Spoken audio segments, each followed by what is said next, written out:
Bismillahirrahmanirrahim. Assalamualaikum warahmatullahi wabarakatuh. Alhamdulillahi nahmaduhu wa nusalli ala rasulil kareem. Amma ba'd. கண்ணியத்திற்குரிய சகோதரிகளே, தாய்மார்களே, நான் இன்று உங்கள் முன் பேச எடுத்துக்கொண்ட தலைப்பு ஆரோக்கியமான உணவு. கண்ணியத்திற்குரியவர்களே, அல்லாஹ் சுப்ஹானஹு வ தஆலா தனது அருள்மறையாம் திருமறையில் இவ்வாறு கூறுகிறான், குலு மின் தொய்யிபாத்தி மா ரஸக்னாக்கும், நான் உங்களுக்கு அளித்துள்ள தூய்மையான உணவுப் பொருட்களை உண்ணுங்கள். கண்ணியத்திற்குரியவர்களே, நாம் உடலுக்கு தேவையான அனைத்து சக்தியையும் நாம் பெறுவதற்கு உணவு என்பது அடித்தளமாக உள்ளது. நாம் எவ்வளவு அதிகமான ஆரோக்கியமுள்ள உணவுகளை உட்கொள்கிறோமோ அவ்வளவு அதிகமான ஆரோக்கியத்தை பெறுவோம்.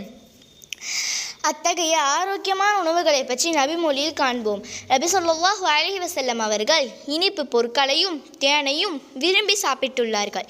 மேலும் உங்களுக்கு மருந்துகளில் ஏதாவது ஒன்றில் நன்மை இருப்பதா இருந்தால் அதில் தேனை சேர்த்துக்கொள்ளுங்கள் என்றும் கூறியுள்ளார்கள். மேலும் நபி அவர்கள் பால், பாலாடை கட்டி, சுரைக்காய், வெள்ளரிக்காய், பேரித்தபழம், கோதுமை ரொட்டி, ஆட்டு இறைச்சி, ஜெய்த்துன் எண்ணெய் போன்ற ஆரோக்கியமான உணவுகளை சாப்பிட்டுள்ளார்கள்.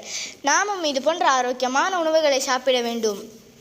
கண்ணியத்திற்குரியவர்களே, நாம் இது போன்ற ஆரோக்கியமான உணவுகளை எல்லாம் சாப்பிட்டு வருகிறோமா என்று சற்று சிந்தித்து பார்க்க கடமைப்பட்டுள்ளோம். சகோதரிகளே, நாம் இக்காலகட்டத்தில் துரித உணவுகளையும், அதாவது ஃபாஸ்ட் ஃபுட் ஐட்டங்களையும், பாக்கெட்டில் அடைத்து வைத்த உணவுகளையும், பதப்படுத்திவிட்ட இறைச்சிகளையும் உண்பதனால் நம் ஆரோக்கியம் கேள்விக்குறியாகிவிட்டது.